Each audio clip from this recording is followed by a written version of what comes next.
Narayana Swamy, Chairman and Convener, India-Africa Seed Summit 2025. Ms. Konta Kande, CEO, Afrism Ventures, Suar. Mr. Shrikant Chundi, Executive Director and Business Head, Shriram Bioseed Genetics. Do we have Mr. Konta Kande? Sorry if I'm pronouncing it wrong. I'm so sorry. Konta Kande, CEO, Afrism Ventures, Suar. Wonderful.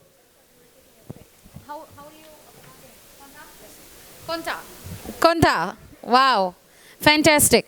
And let me now invite Mr. Shrikant Chundi. Mr. Shrikant Chundi on the stage, Executive Director and Business Head, Shriram Bioseed Genetics. Fantastic. Mr. Ashish Lakhotia, CEO, Fertilizer and Agri Inputs, ETG, Dubai. Mr. Ram Kaundinya, former DG, FSII. Mr. Ram. Mr. Ram. Mr. S. Senthilnathan, Executive Chairman, ASIN. Mr. Senthilnathan, sir. Mr. Gubba Kiran, CEO, Gubba Cold Storage.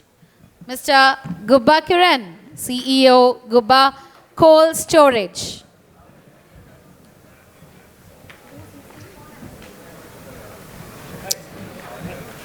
Shrikant Chundi, Executive Director and Business Head, Shriram Bioseed is here. My pleasure to be here for the last session, depriving you of all a small break for coffee, tea, because the reason that the previous sessions got delayed, and we don't want to further break so that the strength can get reduced and we may lose the impact of this session. So in fact, the last session is on CEO's panel on India and Africa seed trade. See, India and Africa seed trade are now, as you are all aware of, it is because of the serious attempt by the Indian companies, Indian multinationals, global companies. Everyone wants to exploit the opportunities, tremendous opportunities, I can say, which are available in African countries to go and capitalize on the opportunities that are available in the African nations, especially in not only the field crops, cereals, also the vegetable crops, especially in developing the smallholders, farmers, hand-holding them and creating opportunities for everyone in African countries. We have to see the opportunities available as well as the challenges too. And also the roadmap, we have to see how the road is ahead, both for short-term, long-term, short-term, medium-term and long-term. In fact, the companies which have started operating, as we discussed, there are a lot of companies who have penetrated, they have done a good business, and some of the companies which are now operating for the last 2 decades have really established. And since there are a lot of regulatory, as we discussed in the last 2-3 sessions, there are several issues in the seed laws, seed certification systems, and also the IP related issues, and these are all hindering the progress of fast tracking the business which has just started. So that's why the African countries are also now, they are open, they are coming forward, and in fact it is the first of this kind, a meeting, that we would like to have short-term strategies, long-term strategies to ensure that this is smooth and runs very effectively and efficiently to capitalize on each other's strengths. And in that mainly the integrating the markets, building partnerships and focusing on the innovation so that the opportunities, whatever we would like to create, or can strengthen further, and we can build meaningful partnerships for the future. It's not just see, there are opportunities because you know that there are why we chose Hyderabad as the center for this event is because there are a lot of companies in Hyderabad who are exporting the seeds to the African nations. They are doing it through various channels, whatever routes they get, and wherever the opportunities comes up, they are all utilizing very effectively and doing it. It is not only the current trade we are talking about. It is not only the trade we are worried about, but the future. We are already worried about more on how to build these relationships to make it more stronger, and which can help the African nations, the emerging markets. See, there is, as we all discussed yesterday in the CEO conclave, and some of the suggestions of strategic importance have come from the CEOs, that the CEOs can play a bigger role than just mere trading opportunities. There can be a better alliances, better relationships can be developed, better, stronger systems can be built up, mainly on technology, the climate resilient hybrids, developing by smart breeding, and also the digital platforms.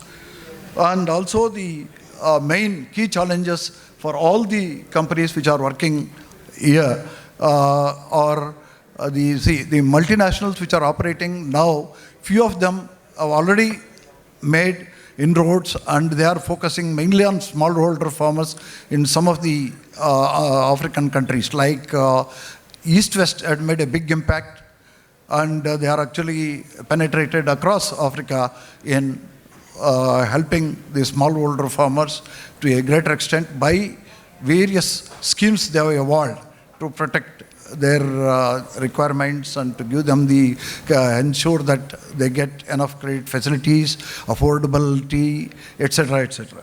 Similarly, the Bayer Crop Sciences, they too have made a rapid progress, and the Syngenta is operating there very effectively, and most of these multinationals are able to Advanta. Now, the other day, in the CEO's conclave, they were telling that Advanta has also made a lot of inroads into many companies, especially in field crops. So we have Mr. Ram Kaundinya, former DG, FSII, joining us. Yes, can you please clap for him? Sorry to rush closer. Please continue. Yeah, I welcome Ram Kaundinya ji for this this session on CEO panel of India, Africa Sea Trade. And sir, we started little early because they're thinking that there will be... Yeah, sorry for that. So we welcome you to this session. And actually, say now, it is the time for us to now look at, with this background, whatever I said, the kind of prevailing situation in India-Africa sea trade status. We would like to now explore the various, the experts are there in various other crops, field crops, vegetables, and also the infrastructure building and the establishment of some of the we need to establish a lot of harmonization in seed laws across the African countries to move forward. With this background, I would like to now take it up with the eminent panel. Now, in this panel, there is the Executive Director and Business Head of Shriram Bioseeds Genetics, Sri Srikant Chundi. I would like to ask him, what is the experience of Shriram Bioseed Genetics in African market, and what is your experience in promoting the company products in Africa, and what are your suggestions to make it more effective and encouraging the business in African countries? Thank you. Good afternoon, everyone. It's a pleasure to be here, and must thank the organizers for having me on this panel. The question that you asked is, quite comprehensive. You want me to roll up all answers and then share. But what I'll try and do is share my perspective in terms of what we have done, where we have failed, where we are still struggling, and a little bit of success that we've seen.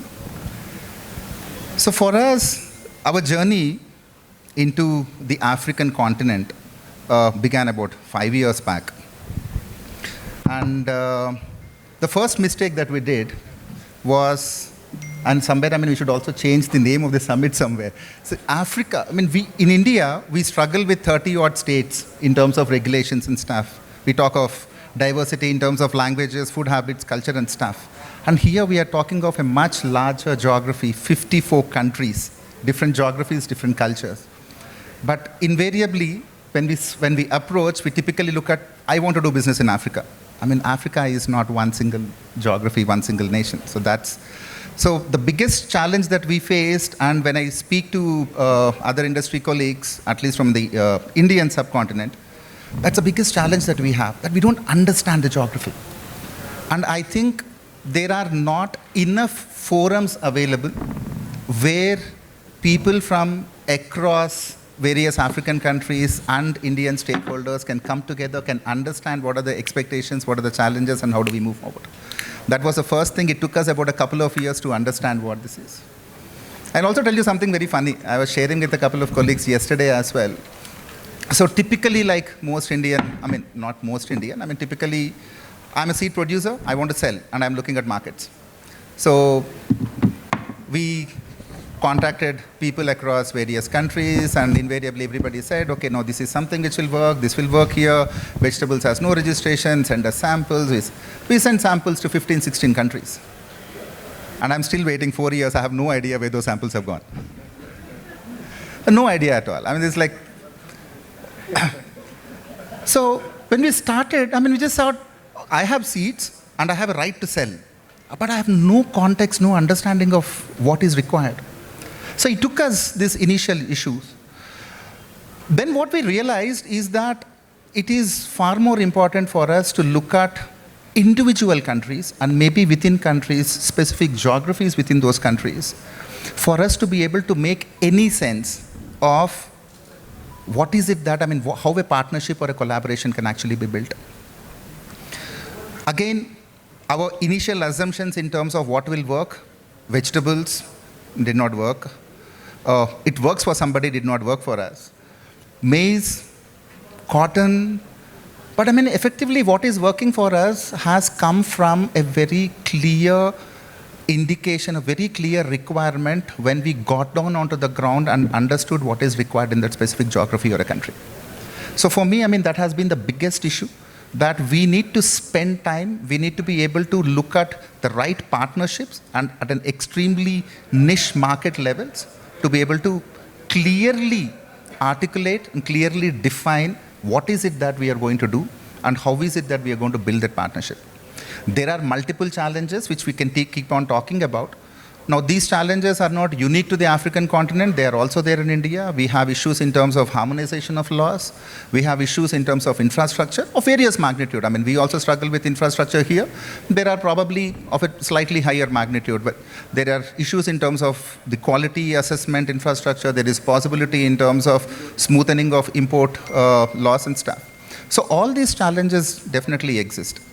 But my single take, if I have to conclude this in a sentence, it's for me, we need to build awareness based on which we can hope to build trust, on which we can build meaningful partnerships.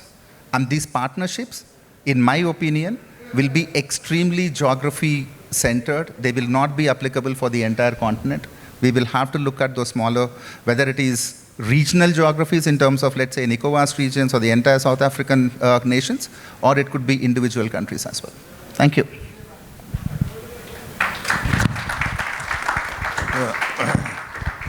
very, a good experience which can actually be a learning for many of the companies who are operating now in Africa. But some of the companies, in fact, as a matter of fact, they are able to successfully do the business. But they have chosen probably the developed markets within Africa, and they have also chosen the areas where their products can suit to that particular microclimate. And also, some of them have really trialed their products, and they have taken the local partners into their fold, and they have sent the products through them and are able to make a success. Like this, some stray cases of success are there, but I would like to know from the other major company, Rasi Seeds, Mr. Senthil Nathan. He is the executive director of iWage as a part of Rasi, and also their company is, as you are all aware, that they are number one company in cotton, and also they have made a lot of inroads into the vegetable sector. And now I would like to ask Mr. Senthil Nathan to describe his experience on Africa.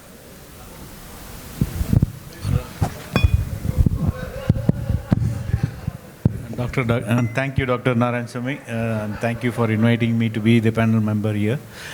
Yes, Rasi Seeds was our parent company, and then we got demerged as Axon Agri Science for vegetable seed company for the last almost 10 years. Yes, regarding our experience with Africa, it has just started, I would say. Last year, last year September, we kind of incorporated our Tanzanian arm of us as a wholly owned subsidiary in Arusha. And it is not, but then it has been a kind of long 10 years of study of the African market, attending AFTA, trying to send a lot of trialing seeds for different companies, and then a lot of failed trials in terms of not getting data and all that. But last 2-3 years, we had engaged our own people and our own farms to make sure the trials were done and the confidence was built. And now, last year, September, we incorporated and then started commercial invoicing last 3-4 months. And then during the trials, we have seen our hot pepper, brinjal, cabbage, even our carrot, our tomatoes, all these products are doing well. Almost around now we are started selling around 8 to 9 crops there, and as of now we are waiting for the first set of invoiced material to be seen and believed by the farmers of the Tanzania. And as of now, from what the information which I get is that the field looks very attractive and the farmers are very happy about it. And we have to see that how we move forward. Hopefully, with every one of your blessings and wishes, we will be successful. Thank you. Thank you, Senthil Nathan, for describing your experience. And now, at a broader level, with the vast experience and the immense knowledge which Ram Kaundinya has in the seed industry, and his knowledge in the African markets as head of heading Advanta and several other multinationals, and also working as Director General of FSIA. I would like to request him to give his insights and also the future, the strategic inputs into how the Indian companies can further establish in Africa, and how we Indian companies, whether they can have their own seed production systems established there, or whether they can help in enhancing the infrastructure facilities which are available in Africa through some strategic types from Indian seed companies and infrastructure companies who are based in Hyderabad or elsewhere. I request him, Dr. Kaundinya, to speak on this. Thank you, sir. Thank you. Thank you, Dr. Narayan Swamy. Hello, everyone. I will try to give some answers to these well-pointed questions. In general, I have traveled in Africa when I was heading Advanta quite a lot, and we did business there. But now I'm talking more from the industry point of view, representing the association. So as it is said, Africa is not one country, Africa is a continent. So one of the first things we have to do is to understand local conditions in each country. That's what we do. I think what we normally do as businessmen is to understand the local conditions and the local markets and the farmers' behaviors and things like that. But one of the things we also have to note is that Africa has many very large farms and many smallholder farmers. So it's actually a complex situation where you have to have two different approaches for the large farms markets and for the smallholder markets. What the large farms can do, their cultivation methods and the level of mechanization, the level of agricultural advancement you see there is almost and like many other advanced countries. So many of the farm managers there come from Australia or South Africa and then Argentina and other places. So these are managed very, very professionally. So that is a different approach we have to take. And their requirements are well documented. They are capable of using digital tools. They are capable of understanding the modern technologies and things like that. Whereas the smallholder farmer in many other countries is like our smallholder farmers here. So maybe we need to adopt similar situation, similar kind of tools that we used here to develop markets if we have to develop the smallholder markets in Africa. So this is one important thing I want to mention. Second is that Africa needs a long-term commitment.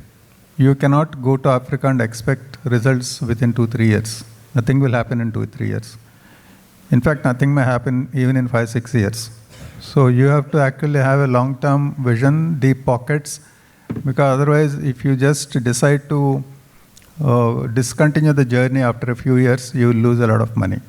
So it calls for long-term commitment, and you must be prepared for that, because it is not an easy market, and you have to handle multiple situations in the continent. The third point is that seed movement is not easy in Africa. You have many policy level, regulatory level impediments to seed movement across countries within Africa. And as we all know, you must have discussed in the morning, there are groups of countries within Africa which are organized in such a way that they can facilitate some aligned regulations within that group. But between groups of countries, again, still there are a lot of differences. So that is also an area which we have to keep in mind. But in terms of doing business there, I also would like to mention that many companies, Indian companies, have gone and set up fully owned subsidiaries there. You need definitely local knowledge. You definitely need local partnerships there. I think one of the ways which we must explore is to have joint ventures rather than 100% subsidiaries there. Because what will happen is that it will actually not only help you to de-risk your business considerably, but also it will help you to develop local agriculture, local seed industry there. With your involvement, the local seed industry also will develop, which is also the final ultimate target, not only for us, but for the world. Because Africa will be a major food supplier in the future for the world. So seed systems must develop there. And it is also in that interest we must work, that we build enough capacity among the people there, whether it is farmers or industry or regulators or even governments or other stakeholders. We must actually bring them up in terms of their ability to use technology, use modern seed varieties, how to cultivate them and how to actually use them, and how they can actually build institutions. For example, we have ICR here. Do we have equivalent national agricultural research systems there in all the countries? There are. I am not saying that it's not there. I have gone to the NARS headquarters in Kenya. I have gone to such headquarters in some of the other countries also. But you have to really make sure that they develop to the world-class level over a period of time. Nothing will happen overnight. These are all step-by-step processes we have to do. Policy has to address in Africa intellectual property matters. I think there is a major conflict there because Africa needs modern varieties, but in Africa it is also not easy to implement intellectual property rights. So how do we strike a balance between these two is also very important. And the infrastructure that is required is also, whenever I used to travel in Africa and I used to meet agricultural ministers in many countries, there used to be a conference called Grow Africa. I don't know if it is still there nowadays, but I used to attend that conference those days. This was more than 10 years back. So many countries, agricultural ministers used to ask me that we want green revolution in our country. Now, it is a very noble objective they have. But green revolution didn't happen in India just because of seeds. Seed is only one of the final inputs which came, but a lot of infrastructure got built in India before green revolution happened. The storage facilities, the extension systems, the research systems, all these are necessary for the seeds to actually produce the best results afterwards. So I think extension is also a very major area. That's what I was saying, that capacity building, private industry from here also should get involved in that and help the local governments in establishing high quality extension systems there. That is what I call a strategic relationship. Otherwise, if we just want to go and sell, that becomes an exploitative relationship. It is not necessarily a strategic relationship. So we have to build a strategic relationship. And I also would like to say that how do we make Africa from an importing continent today to an exporting continent tomorrow? Of seeds, I am talking. Okay? So it is also important. I think we should also discuss that how Africa can become a production center for Indian companies, and how can we use Africa as a production center and export seeds from there to other countries and also to India. So how do we build capacity among African companies to come to that level? So that is what I call a strategic relationship. And digitization also is something on which the future will lie. Data capture is a very important aspect of building the future. And digitization will help us in actually capturing data. Nowadays, with satellites and then drones and various other systems, you can capture data. And how do we actually digitize the data? Even India is not very advanced in that. But we are taking small steps. But can we help Africa to actually go down that path? And can Indian companies help in digitization of some of the seed production, seed planning, seed quality control, and actually logistics, and then so what I'm saying is the full traceability of seed from start to finish, end to end, can be digitized. It is a very high level objective. Nothing will happen fully, end to end will not happen overnight. It will take many years. But I think when we are building it here, the same companies can also try to build it there. So those are a few thoughts. There is also a need, digitization even in India, if we have to achieve, you have to build, and this comes to investments, that you have to build digital public infrastructure and digital public goods. And that is needed as much in India as much it is needed in Africa.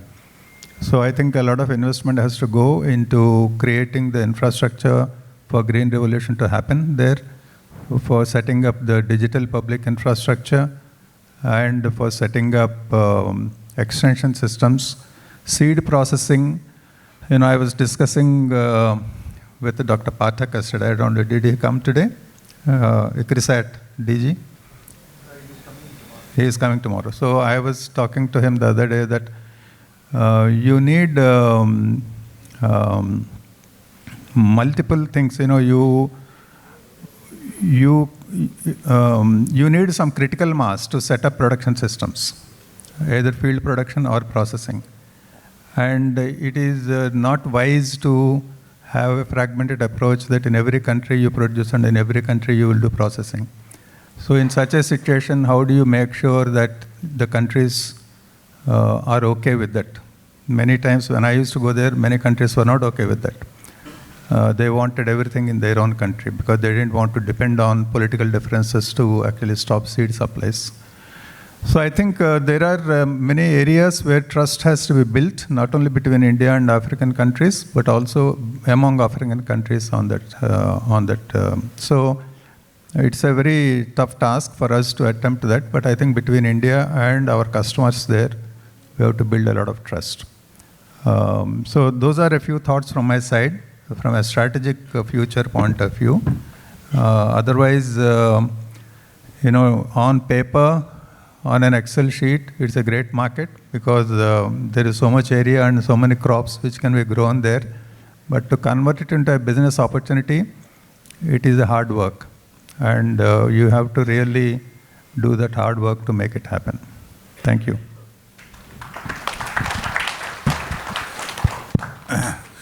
Thank you, sir. Now, a lot of, as we discussed before you came, a lot of multinationals are operating in the African countries. And some of them are really now penetrated and they are doing reasonably a good business, like companies like Bayer Crop Sciences, East West, and also the Advanta. And then now some new companies, Syngenta is also doing a good job, especially in promoting and helping landholding for the handholding for the small holder farmers. And also they have devised a lot of schemes for their this one. And also in that process, a lot of NGOs are also there in Africa. Like Agra, then Rockefeller Foundation, and CARE International, and some of the other institutions who are actually running a lot of schemes and also helping, supporting, and also helping this one. In spite of that, actually what we foresee is what would happen for the future if we look at the next a decade or so, whether like what we transformed in India, like initially we had the World Bank support for infrastructure, etc., and then we came with the new seed policy. Some of our friends here were also talking of the seed loss, whatever we have in India, are still a problem because last 20-25 years we are not able to bring the new seed bill. And also Dr. Dadlani ji was talking about mainly the impediments in especially in seed trade, especially with the new digital technologies. He was talking about how it is difficult for the companies to utilize the new technologies, especially e-commerce and especially the companies like Big Hat, etc., where they have a lot of technologies associated with the e-commerce facilities, but still they will have a lot of challenges for them to sell in African countries. Though they are able to somehow manage in India because of they also are able to operate through the companies who have already got the seed licenses which are already issued. They are holding tying with such companies and are operating in India. Whether such possibilities will be there for these digital technologies to operate in Africa, these are some of the questions which remained unanswered, sir.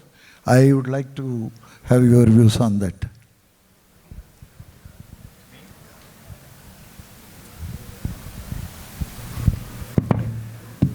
Yeah, I think the regulatory part, which is what many multinationals, because they're early entrants there, they have actually they also have what is called that wherewithal, the financial wherewithal and the organizational wherewithal to actually get all the things in place and then do it. But I think we have to have a facilitating organization in a way that will help the other Indian companies to actually reach those levels. I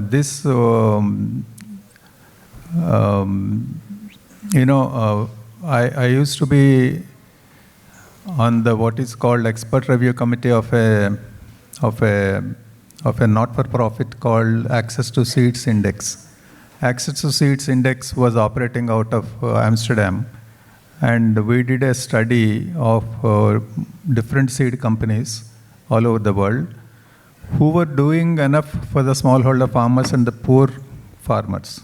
And the main target was Africa, because what is it that these companies are doing for Africa? And we rated the companies, and these reports are published. There were 3 reports which were published. And this information was taken, some information was taken from the companies, but most of it was from the public sources. And there were 2 companies which came out on the top. Number 1 was Syngenta, and among the vegetable companies, it was the East West. So what does that show? It shows that you have to develop products which are meant for the local conditions. You cannot always transfer products from outside. Just like we tell that seed is a very local product, and seed that grows in Assam may not grow it will grow, but it will not give you the best results in Kerala, for example, the same rice. So similarly in Africa also, unless you invest in research and unless you as a company, you do it, you cannot develop products which are suitable for local conditions. It won't be possible that all the products can be sent from outside. So I think those investments they made. The second investment they made is on extension, which I talked about. That how do you make sure that you build capacity among farmers to use these varieties and get the best results out of them. So I think there is a lot of learning which has already happened, and those companies, other companies should not try to reinvent the wheel. There must be some way that you gain from the experience of these others and understand the seed licenses. And like I said, each country, like we have it in India, it's like our states, we have problems with the seed licenses in each state. So like that, there also you will have. So we will have to find some synergies between those who are established there and those who are trying to go. And again, I'm saying that you need some kind of a local partnerships. And if you have local partnerships, it will actually help you quite a lot. Because you will not waste time in trying to discover the local conditions. Yeah. So thank you, sir. It's now the time to move towards the infrastructure, which can help the African companies who are here, whether they can see the facilities which are there. We also have planned some visits to them on 13th after this. And establishing a good seed infrastructure, as all of us are aware, is very important in African countries. If the companies like only the East African seeds in Kenya, they have some good infrastructure established, and now I was told the company, they have sold to this company to East African seeds to one US multinational. So now that was one of the oldest seed companies I ever come across from the long time. And they are really made a good business, good penetration across the African countries, and they have done a great job to the possible extent. But such companies, whether to utilize the full opportunity available in the entire African nations, how many such companies are to be further established, what kind of infrastructure they would be requiring, all these things are very, very important. Whether it is processing infrastructure, processing, packing, storage, and also the other the quality parameters, the effective quality testing processes and procedures, and etc., which needs to be further established in the countries like Africa if they want to become the self-sustaining and have their own local companies in addition to the multinationals which are operating, and etc. In that regard, this ETG is having an operations in more than 30 countries in Africa, and they have some challenges expressed by their chairman yesterday. And I would like to now request Ashish Lakotia, the CEO who is in charge of the agri inputs for the ETG, to throw some light on that and what are his experiences for having operated in such a vast territories in Africa in building a proper infrastructure to facilitate the seed industry to move forward and grow in a with better infrastructure. Thank you. I know it's almost fag end of the session, and a lot of us are badly in need of tea and coffee, so we'll keep it extremely short. I think a lot of our other panel members have already elaborated on some of the key challenges and perhaps the solutions. But to list at the top what Srikanth mentioned, there is no one-size-fits-for-all. You think global, but you act local. In our company, we call boots on the ground. How do we actually take into account what is necessary for that particular region, for that particular farmer, for that particular crop? And that's where we strive, whether it is seeds or crop protection or fertilizers or giving full solutions to the farmers. So think global, act local. Second is supply chain and distribution. A lot of cost on agriculture is a cost relating to clearing and forwarding, transport, storage, and managing that becomes an extremely critical part. And on our part as our company, presently largely in Sub-Saharan Africa and almost all the countries, we try and build on that. Access to the talent and innovating it. So again, we need people who are experts globally, who are studied, but at the same time, you cannot undermine the importance of the food soldiers. People who speak that language, people who actually understand the ecosystems, who can connect with the lead farmer, who can connect with the agro dealers and with the extension officers of the government. And often that becomes our challenge on how do we do that connectivity with the last mile. Government and policy relating assignments. So many governments, and again within the governments there are sub-governments, and when it comes to policy also we have these days, I think with global tariff system, we don't talk much about that, but also a little bit on seed. There are Western companies, there are Eastern companies, there are US companies, and everybody tries to pitch something that suits maybe to them on a global scale. We have large-scale organizations who are having their muscle power, who have deep investment in research and development. And at the same time, we know that there are a lot of companies who are doing extremely important jobs in Africa and in India, and collaborating together to make, let's say, Africa, India top 5 companies should also be our vision. There are high R&D costs, and in almost all the cases, it is not funded by the government. So how do we take into account some of the global challenges that are facing India and Africa, investing into R&D and ensuring that it is done on a sustainable basis? We don't see that happening enough, and therefore we are often the recipient of somebody else's product now trying to sell into the continent, and obviously it may or may not work. Now, as Mr. Ram also mentioned it, that it is not just the seed, it is the whole ecosystem. So it is good farming practices, good agri input supplies at the right price at the right time. But these days, a lot of precision agriculture, data-driven agriculture is something that we are trying to propulate so that the whole ecosystems are built in that manner.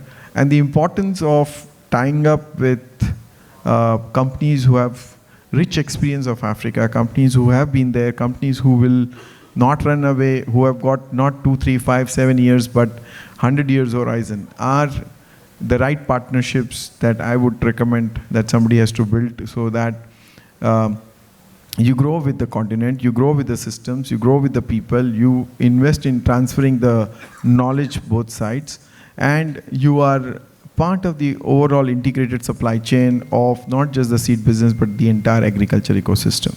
So those are the few thoughts that I think ETG we try and formulate time and again. Thank you.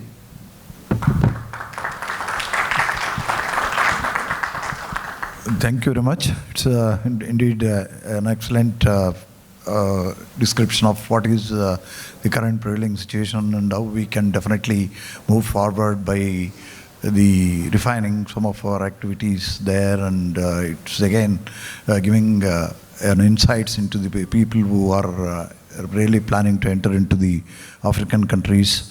Now, the further to this, we have in our panel one of the very important infrastructure provider, especially in storage, the seed storage, condition storage, and also the really into the storage technologies. He has gone in depth with his vast experience, and I would like to take the suggestions of Gubba Kiran on what are his views in further strengthening the storage infrastructure, etc., in African countries.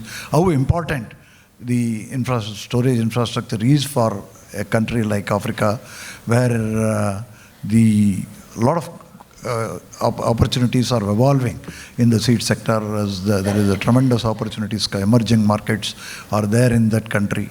What are your thoughts on that, Kiran? Yeah. Thank you, sir. In fact, a couple of months ago, we saw India gave a fighting reply to Pakistan in a war in just less than 3-4 days. I was thinking that, agriculture in India was since centuries. 70% of our agriculture, we were dependent in agriculture. When we were so strong in defense, why can't we be so strong and formidable even in agriculture, where 50% of our population is dependent on agriculture? We are strong. We want to be the seed bowl of the world. But are we there? We are progressing. But to progress to that far, like if you look at in the last 10 years, the way India has invested, the Indian government has invested in defense was shown in those 3 days. So, to move forward, like, I mean, if India has to be the seed bowl of the world, then we must start thinking like a Fortune 500 companies. Start thinking like Fortune 500 companies, stick to your core competency and keep the non-core activities to specialists. I say experts who can produce a better results in those works. Now, that's how we started. Like, I mean, when we set up a seed cold storage way back in 1998, like, it was not an easy task. Like, then the small, I mean, that's how slowly the ecosystem got built in Hyderabad, in the Medchil Road. Now, if you're in the Medchil Road, in the proximity of that 100 kilometers radius, we have got the world's largest ecosystem, which includes the cold storages or the warehouses or the people living in that 100 kilometers radius who work in the various companies, the warehouses, the processing plants, the research farms, and so on. The ecosystem got built. What Mr. Ram said, it's not just producing the seed. Seed is probably one of the 10 aspects what Africa needs today. Now, coming back, like, I mean, we, the Indian seed industry, start thinking like the Fortune 500 companies, outsourcing it, and that will make things merrier. Now, if you go to West, outsourcing of a multi-locational trial is common. It is already there in the West. Though that, I mean, that is where we must be smart enough. See, we Indians are hard workers.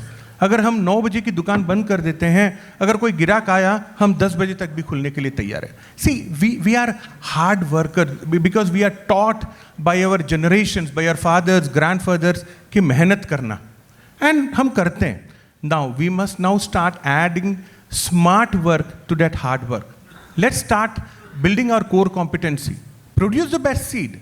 Produce this to many countries. Like, if you look at recently, like when US shut the doors, I mean, we started looking for the other countries. That means there are other countries which we haven't looked at it. Because US tha, gaadi chalaye hum. Now, here also the same thing. Now, let's start looking beyond, not those 10 countries. If you have to grow at, say, 10%, you don't need an experts like, say, us.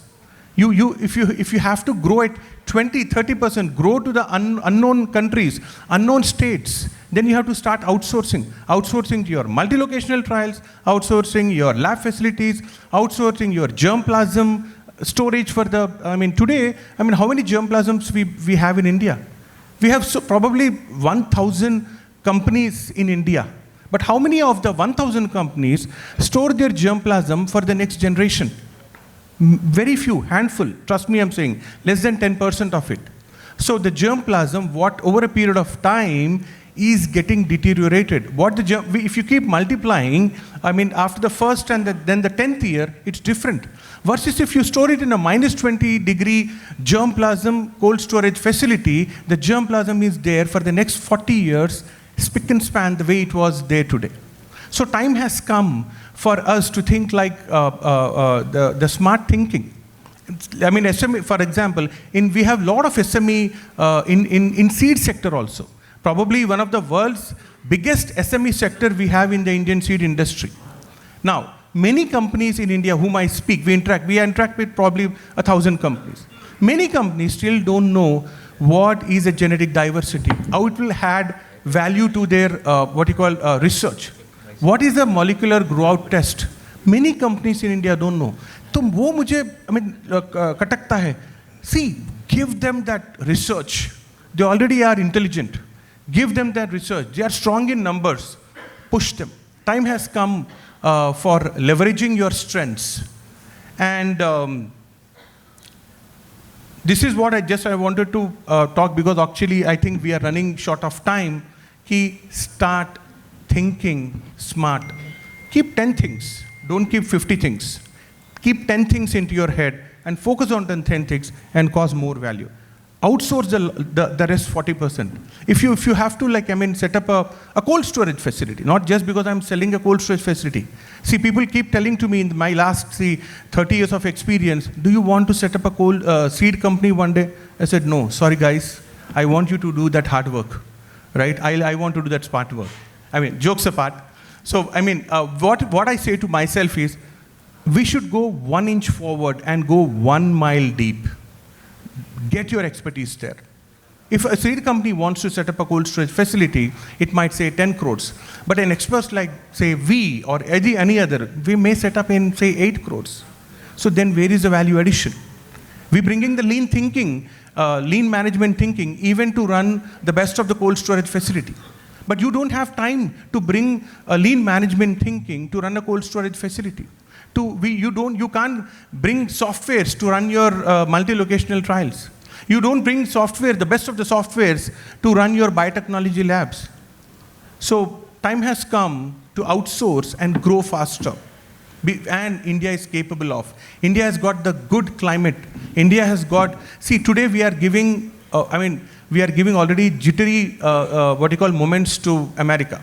The way we are progressing in the last, say, 10 years, and the way we would progress in the next 20, 30 years. No sooner, they're actually, how the West are actually little jittery about the Indian, power. We becoming the superpower. So let's transform agriculture. Thank you.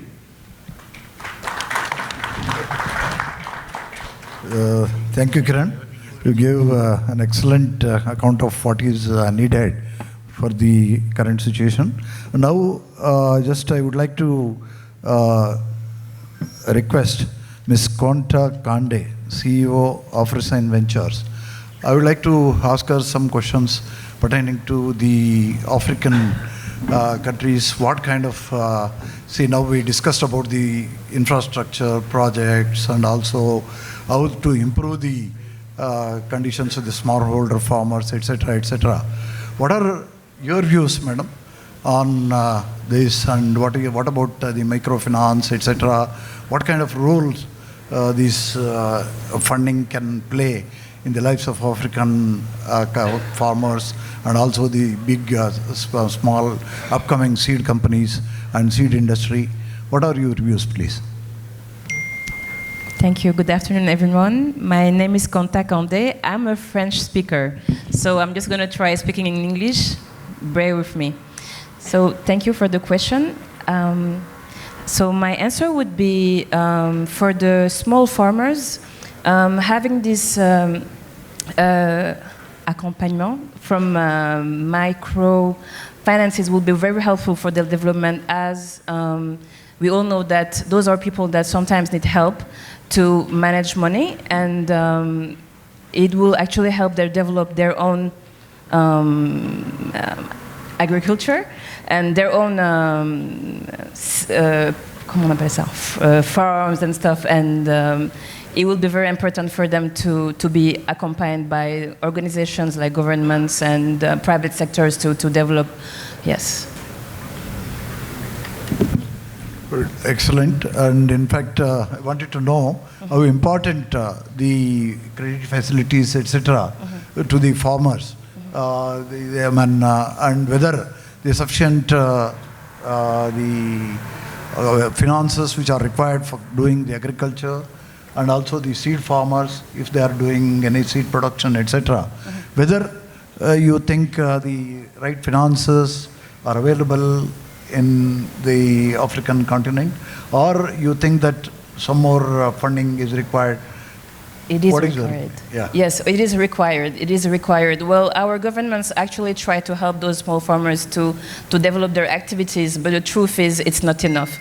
That's why we're still open to be helped by the private sectors and investors to actually develop those activities of the small farmers. So it's a need.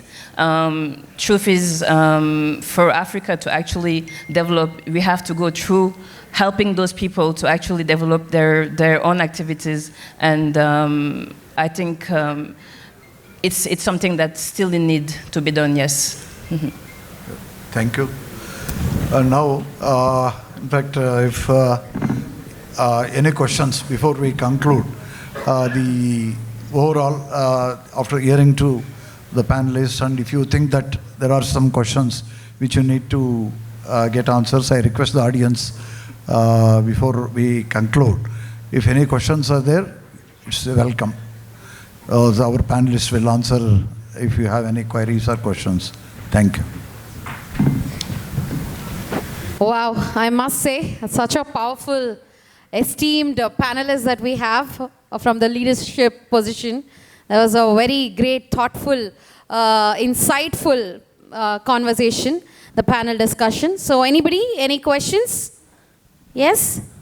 One question. Okay.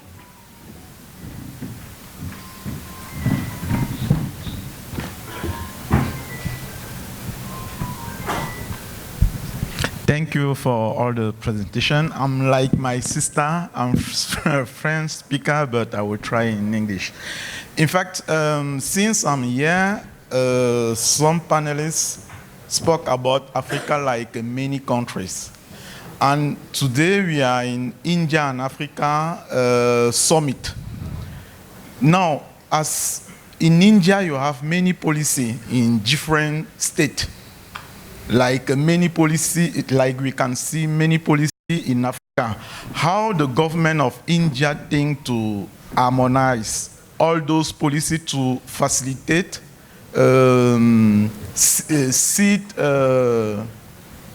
business, let's say like this, between Africa countries and India.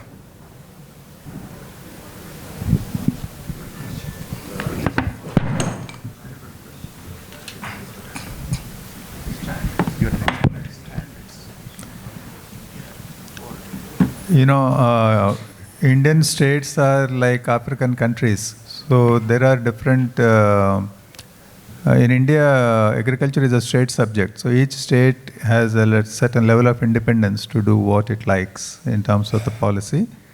So the role of the central government is to make sure that there is a national view and there is a national harmonization which takes place. So there is central level agricultural ministry, which actually looks at a harmonized way of implementation of the laws across the states. It still doesn't achieve 100% harmonization. There are still differences, but we try to minimize those differences so that the seed industry's work, the business, is not suffering and it is seamless across states. So there's a lot of effort that goes on. It's a lot of coordination work which is done by the central government.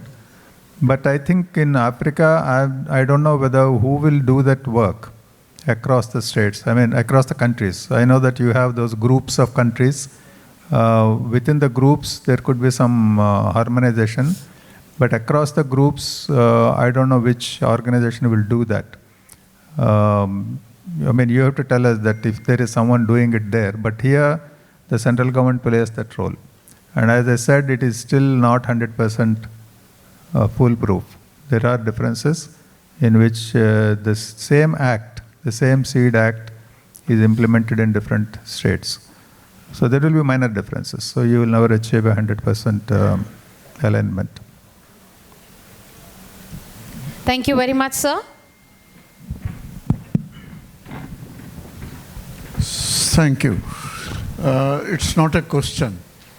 I just wanted to make a comment on what the gentleman just mentioned. See, in 2012-13, National Seed Association of India started a new program which was India-Africa Seed Bridge. We were discussing about the way forward. I'm just mentioning this because I was associated with that program. In that, there were a couple of problems which we faced, challenges which we faced. I won't call them problems, but challenges which we faced. One thing was which Mr. Kondani had mentioned was building up the trust among the groups. And you see, because we were working with various groups, whether those are ECOWAS or COMESA or whatever. But there were differences between the groups and within the groups also. So harmonizing across the countries would be very, very difficult. But at that same time, I must say that we did make some progress. I do not know what is the status now, where did it stop and why did it stop. But then the thing was that several companies from India were interested in exporting to seeds to, and they were testing it out. There was one agency which I remember, AATF or something. I don't recall very clearly now. They took the responsibility of testing the seeds there in Africa under different climates for the companies which were interested there. And AATF's testing was acceptable to everybody who were in the loop.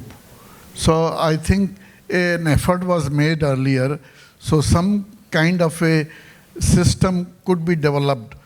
What Mr. Ramkondine was mentioning about a strategic planning, this is not a strategic planning, but then at least some effort should be made, some system should be developed to improve the trade.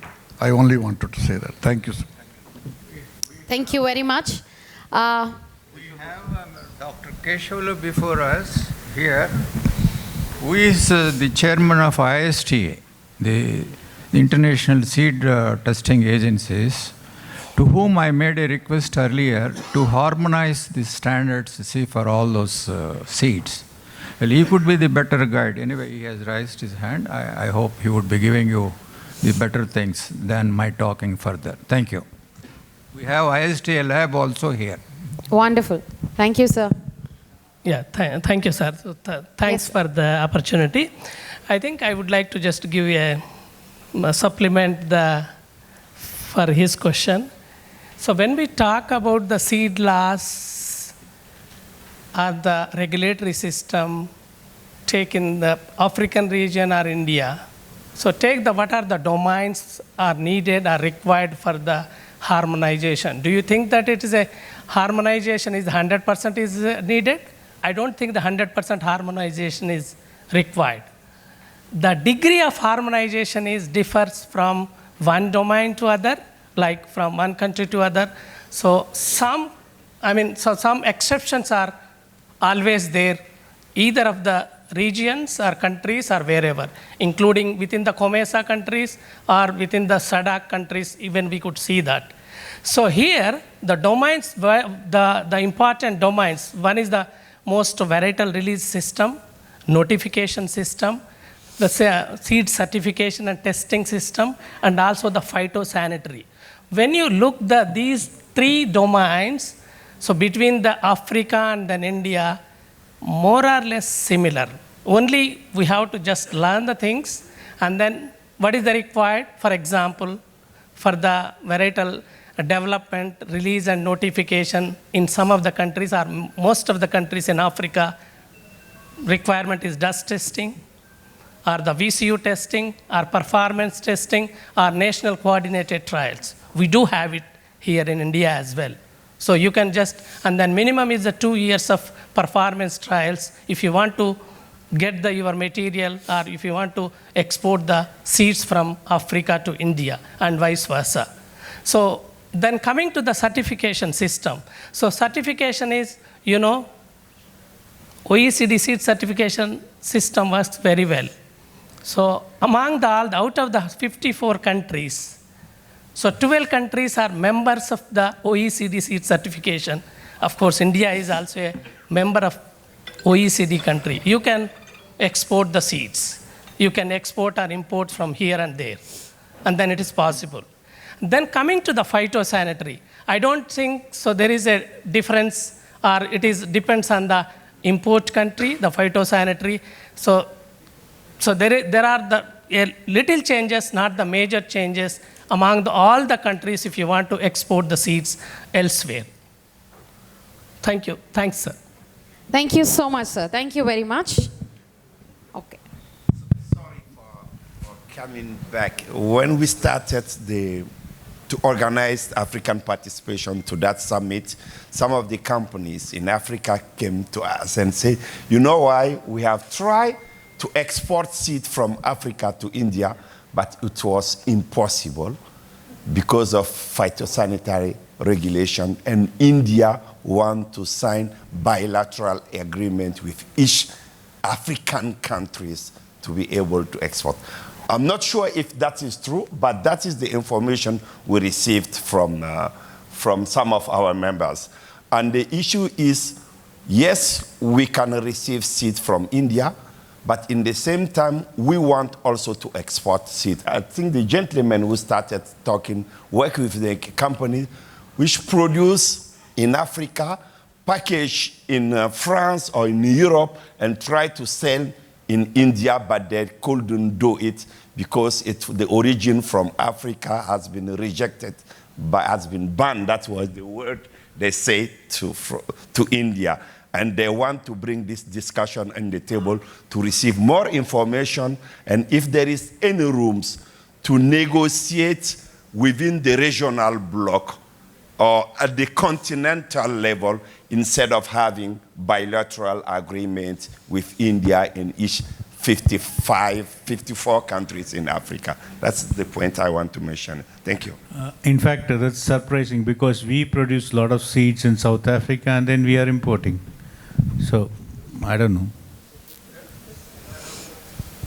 Right. I see that, okay. Just want to add something. Thank you. Okay. I just wanted to add something. In fact, we are dealing with seed production to transform it to commercial seed. So our main problem is to bring seed in India for seed production, not for commercial seed. So that is our main problem because our main activity is in Africa, but our seed used to pass through European system, and from there they can share our seed everywhere for seed multiplication. So the problem is there. From the France to India, especially India, there's some problem with some species. I'm dealing in vegetable crops. So at that step, it's complicated for us. And the problem finally is for that company in France, they cannot more develop those species with Africa because they cannot multiply the seed in India. That is one problem. Thank you. I just want to say on the other gentleman's this thing. Harmonized entities are not constitutional body because these phytosanitary regimes are governed by IPPC, and IPPC requires one PRA analysis, pest risk analysis. For example, West African harmonized seed rules to IPPC is nothing because that West African harmonized body should be constitutionally recognized by the IPPC, so that what happens that PRA can be done with India and that harmonized body. So PRA is very important. Ideally, if PRA is submitted, it is a process of 1 year, sometimes 1.5 years. At times, it involves a visit of 2 parties to production areas. That can be even bypassed by your report. If there are any differential pests, a lot of differential pests and diseases are there, then they warrant for a visit to the production. If there are common, more of them are common, then Indian government will release a phytosanitary regime. What would be the condition for that? Then it will happen. It's a process of 1 year in India. It can be done anytime also. PRA document is very important, which has to be done. That is in consultation with the NPPO. That is authority is NPPO only. They will decide the regime. Phytosanitary conditions are decided by them based on the report that they get actually. This is how it works actually. I have had this particular experience in Africa. Even some African countries were not accepting our crops. At least in 3 countries I got done PRA and visits were done, and that got passed actually. Yeah. Thank you, sir. So I think this is the agenda of the summit, to understand each other's different continental, the rules and regulations and all of that. So, of course, you can always talk, we can network because there is more time. You can actually discuss in person. And so, ladies and gentlemen, it's time for us to, give the memento to our esteemed panel members, ladies and gentlemen. Let me invite Mr. So, okay, yes, sir. Okay, sure. So, very interesting discussions, but ultimately what happens, the basic idea of this CEO's inputs for the seed trade facilitation and also the how to go about and how to build strategic alliances with African countries, how to utilize the existing the institutions and also the facilities, infrastructure, whatever, how the seed, as the progress of achieving the rapid progress, what opportunities we have, on the strength of the opportunities, how to effectively do the action plans, which can result in the enhancing the seed trade between the India and Africa was basically the objective.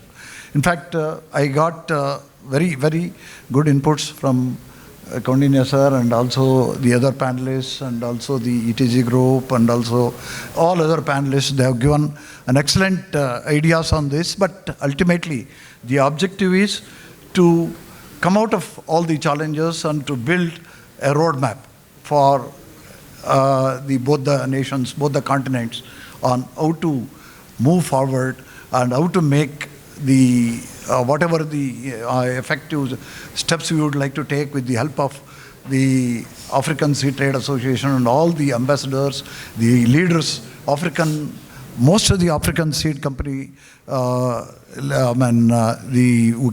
can influence the African seed policies, etc. A lot of the senior people, ambassadors, a lot of them are here, and I request everyone we have also formed a separate panel for the India-Africa Seed Trade, a forum, not the panel, a forum, which was released by the Honorable Minister today. And there are very, very eminent panel people who are involved in that panel. We'll just make recommendations and definitely give it to Government of India. This is the Director General in the morning. Tarun Sridharji was telling that he will take initiative in pushing wherever possible to get the possible solutions to create a roadmap which can help create a win-win situation for both the continents to move forward and to utilize each other's strengths to make it big. So with that, and also with the whatever inputs which we got it from you, and finally it went in a different direction pertaining to the seed laws, regulations, and the harmonization part. Tomorrow we have an excellent session headed by Dr. Keshulu and other eminent panelists, especially to discuss on the harmonization of seed laws. And we have full day discussions, and also there would be a lot of eminent people participating tomorrow, and definitely we will have some interactive sessions again. And we don't want to take more time. Thank you everyone for your patience and also spending the whole day from morning till now without even a coffee break. So thank you very much. I thank everyone. I thank the panelists, and now I request the organizers to facilitate the panelists. Yes, sir. Yes, sir. Thank you very much. I think comparative to all the sessions that we have had since morning, I think this was the most interactive session and never-ending session. We deep dived into so many topics. Today was very, very, very, very education. There was a lot of education involved. So without any further ado, let me invite Mr. Arish on the stage to present the memento, and let's start with Ms. Konta Kande, CEO, Afrism Ventures, Suar. Konta. Ms. Konta, everybody, can we please clap?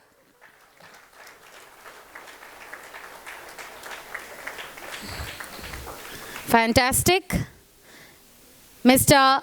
Shrikant Chundi, Executive Director and Business Head, Shriram Bioseed Genetics.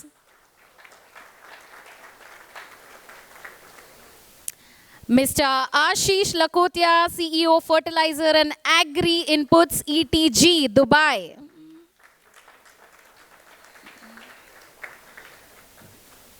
Mr. Ram Kaundanya, former DG FSII. Everybody, can we please keep clapping? Mr. Ram. Mr. S. Senthilnathan, Executive Chairman, ASIN HY.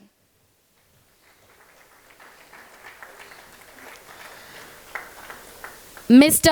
Gubba Kiran, CEO, Gubba Cold Storage. A huge round of applause, everybody.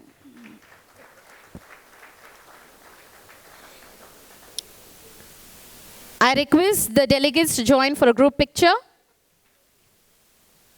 The panel members for a group picture.